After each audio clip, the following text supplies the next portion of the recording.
Salut les mecs, j'espère que vous allez bien, moi perso ça va nickel. On se rejoint aujourd'hui pour une vidéo débriefing avec le match qui vient, enfin les matchs qui viennent de finir, notamment le Real de Madrid. J'en parlerai dans les commentaires, j'ai eu pas mal de mecs qui sont venus bander, c'est le cas de le dire, et les pauvres se sont pété les chicots sur un mur. Mais voilà, c'est toujours bien de ramener sa fraise, mais après ils n'assument pas, il n'y a plus de messages bien entendu, c'est dommage. En tout cas, si tu n'es pas encore abonné, je te laisse t'abonner ici, mets-moi un petit pouce, balance des commentaires. Si possible, pas stupide, ça serait plutôt pas mal. Parce que bon, voilà, j'en discutais avec des pronostiqueurs sur YouTube. Je parle avec quelques-uns. Effectivement, ils sont assez fatigués des abrutis qui se baladent sur YouTube. Malgré tout, il y en a beaucoup quand même qui se baladent, faut le dire. Bref, en tout cas, moi, ça a été super bien ce soir. Belle soirée Ligue des Champions. On fait un 2 sur 3 sur YouTube et ça, c'est plutôt sympathique. Il y aura des tickets un peu partout qui vont apparaître avec les résultats que j'ai fait aussi.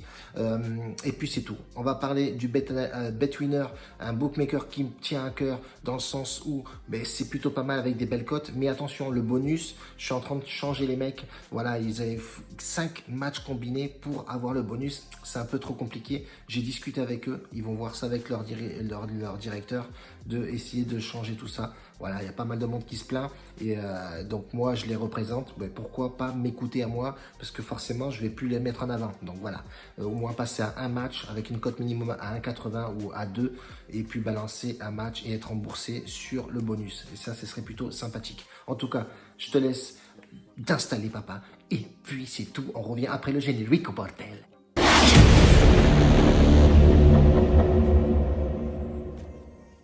Bon les gars, je disais juste avant la vidéo, les petits mecs qui viennent un petit peu ramener leurs fraises, là, les pseudo-pronostiqueurs à 2 francs, qui se sont pété les chicots avec le Real de Madrid, qui ont critiqué justement que je prenais les favoris, je balançais plus de 2,5 buts. Bon, moi, j'ai mis 200 balles, les frérots, c'est passé. Toi, tu as dû t'exploser la gueule avec ton combiné à 3-4 matchs. Et puis c'est tout frérot, voilà, je te répondrai que ça aujourd'hui, c'est tout. Si tu as des cojones, remets un commentaire. Bref, en tout cas, on part sur 2 sur 3 sur YouTube. C'est plutôt sympathique, on reste en bénéfice. Juste en bas, BetAnalytics, tu peux voir effectivement qu'on est en bénéfice. Donc ça, c'est plutôt sympathique. Et puis, c'est tout bordel. On va balancer 2 combinés, les frérots, aujourd'hui pour la vidéo, enfin pour les pronostics demain Europa League. J'ai 2 petits combinés qui me paraissent plus ou moins sympathiques à jouer, les frérots, avec une cote minimum de 2. Voilà, parce que bon, jouer des cotes à 1,30, c'est bien quand tu mets une grosse mise, mais tout le monde n'a pas la grosse mise à mettre forcément sur une petite cote. Voilà tout, papa. Donc, tu verras aussi la grosse mise que j'ai mise sur la cote. Et sur Telegram, j'ai balancé aussi un palier numéro 1 qui est passé plutôt crème. On prend le palier 2 demain avec l'Europa League. Premier combiné, Napoli qui va rencontrer Alkmaar, équipe hollandaise qui commence très mal le championnat, les frérots. Ça couac beaucoup. À dire que l'année dernière, c'était une équipe assez sérieuse, assez costaud, rugueuse, forte à jouer. Mais là, on voit qu'effectivement, il commence par 4 défaites. Ça fait mal aux derges, surtout quand tu te déplaces à Napoli. Pas pour manger les pizzas napolitaines. C'est Napoli très costaud avec un Osimhen. Je le prononce peut-être mal, je vais peut-être prendre un commentaire aussi. Qui est en fire en ce moment, qui vraiment a une composition d'équipe vraiment costaud du côté de Naples. 3 victoires pour une défaite. Franchement, Napoli est vraiment très bien. Équipe très sérieuse à jouer en ce moment en Italie. Franchement, ils sont là pour imposer quelque chose cette année. Surtout vu les transferts et vu le mercato qu'il y a eu, je pense que là, Gattuso va faire vraiment un travail très sérieux avec les hommes à ses commandes. Pardon. En tout cas, moi, sur ce match-là, personnellement, je ne vais pas partir à bifurquer à droite à gauche. Je vais partir sur Napoli en sec. Alkmaar, franchement, ne me fait pas peur du tout. On peut avoir une surprise, on l'a bien vu, tu me diras, effectivement, avec l'Inter de Milan, Mönchengladbach, je disais qu'effectivement, l'effectif de Mönchengladbach n'était pas assez performant. Franchement, honnêtement, ils ont eu une penalty, voilà. Après, ils ont eu un but, il y a eu la VAR qui a joué encore, voilà, il y a une décision, etc. Bon, bref. Inter de Milan pas assez décisif devant le but. Ils ont peut-être bien défendu Mönchengladbach, mais ils auraient dû assurer le délire, l'Inter. Bon bref, Napoli en sec, je trouve ça cohérent. Et pourquoi pas avec un Osimhen buteur, la cote doit être assez sympathique. Le deuxième match combiné à ce match-là, pardon, j'arrive même plus à me parler, il est très tard le soir. Je vais partir sur Leverkusen-Nice. Pourquoi ce match-là? C'est pareil, Leverkusen-Nice, ça va être un match assez dangereux. Moi, je vois pas Nice, même si effectivement il y a eu du transfert, il y a eu du mercato. Leur joueur star apparemment est blessé à la cheville, apparemment va peut-être tenir sa place euh, demain. Il ne savait pas trop, hein, j'ai vu un peu l'interview de Vieira, il ne savait pas s'il allait le mettre en titulaire ou le faire rentrer en deuxième mi-temps.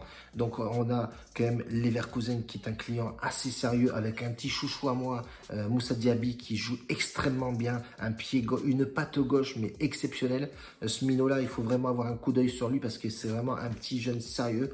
L'effectif des deux côtés est assez fourni, donc on va voir effectivement si Nice est vraiment un candidat européen, j'en doute fort, honnêtement. Après, voilà, tout peut arriver, effectivement.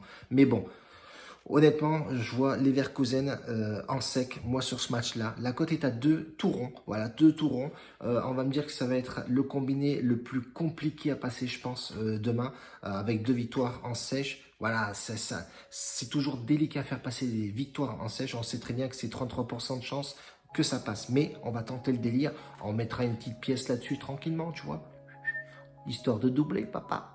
Bref, voilà, on partirait sur ça. Donc, Napoli en sec et surtout Leverkusen qui rencontre Nice. Et moi, je pense que franchement, Nice, ils n'ont pas des 4 défaites, 2 défaites, 2 nuls et 4 victoires, je crois. Je sais plus. Bon, bref, un truc comme ça du côté de Nice. Et quand tu regardes côté Leverkusen, c'est vrai qu'ils ont commencé ça. Voilà, 3 nuls, une victoire. On peut se demander ouais, s'ils vont pas arracher un nul. Mais bon, on tente le délire, c'est comme ça. Deuxième combiné, les frérots, ça va être une cote à 2,28. Et c'est Leicester qui accueille Zorya. C'est une équipe ukrainienne qui pas trop à prendre à la légère, mais qui a un petit coup à jouer sur ce match-là parce que Leicester est très très mal en ce moment. Vardy blessé, Slimini, je ne sais pas s'il va jouer ou pas. C'est peut-être là où il faut qu'il se montre, qu'il se découvre, qui surtout donne de la confiance au coach pour le faire jouer. Il a joué 0 et il a marqué pour l'instant le compteur à 0, papa. Donc en tout cas, 3 victoires et 2 défaites, dont 2 grosses défaites les 2 derniers matchs de Leicester. Alors les Zorya, l'équipe ukrainienne a vraiment un coup à jouer. Il y a un bon milieu de terrain qui claque pas mal de buts. D'ailleurs, c'est le seul que j'ai trouvé. Ils sont enchaînés 3 nuls, une victoire et une seule défaite.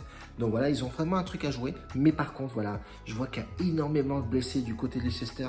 Franchement, il y a même des assez bons titulaires blessés. Je partirai sur le plus de 2,5 buts sur ce match-là parce que voilà, il y a un coup à jouer. Ça va être un match assez ouvert. On sait que Leicester, même ça, ils arrivent quand même à jouer offensivement. Voilà, c'est plutôt assez costaud avec des mecs au milieu de terrain qui sont plutôt pas mal au toucher de ballon. Donc voilà, on peut partir sur ça, je pense. Le plus de 2,5 buts est fort probable. Et je vais combiner ce match avec l'AS Roma qui se déplace à Young Boys de Bern. Les Young Boys, voilà, équipe aussi pareil, sérieuse, voilà, rugueuse, de bons talents, effectivement. Mais attention, l'AS Roma, c'est costaud, papa. Franchement, c'est très costaud. Il y a une équipe très fournie aussi du côté de l'AS Roma. Voilà, à pas négliger. Mais par contre, je vais partir là-dessus sur un remboursé si nul côté AS Roma. Je ne vais pas prendre de risque. Je voulais taper la double chance, mais je vois que la cote elle est un peu basse. Je vais partir plus sur le remboursé si nul. Me paraît plus convaincant à jouer. Le remboursé si nul est à 1,48. Et si tu tapes en double chance, c'était à 1,28. Donc voilà, juste histoire de pomper un peu, de pimcer un peu, de pomper l'op, un peu la cote. Je pars sur ça, 2,28 la cote, les frérots. Moi, je trouve que c'est très honnête à jouer. On part sur ces deux combinés, les frérots, pour demain. On se rejoint forcément demain soir. Je taperai la vidéo pour vendredi, les frérots. Vendredi 23, je crois, si ma mémoire est bonne. En tout cas, on reste là-dessus, les frérots. N'oubliez pas, venez sur Telegram, sur Snap, j'affiche tous les tickets, des news, etc. Pas mal de choses à dire sur le groupe Telegram aussi. N'oubliez pas aussi, sur Telegram, c'est palier numéro 2 demain. Il y a pas mal de mecs qui n'ont pas pu jouer le palier numéro 1. C'était le match de... je crois que c'était l'Espagnol, je crois, qui jouait contre Mirandas, quelque chose comme ça. On a fait le over 1,5 but qui est passé. On a mis 100 balles et on a arrêté au palier numéro 5. Donc demain, c'est palier numéro 2. Rendez-vous demain, bordel. Un bacio a tutti, grazie mille, bordel. La bise.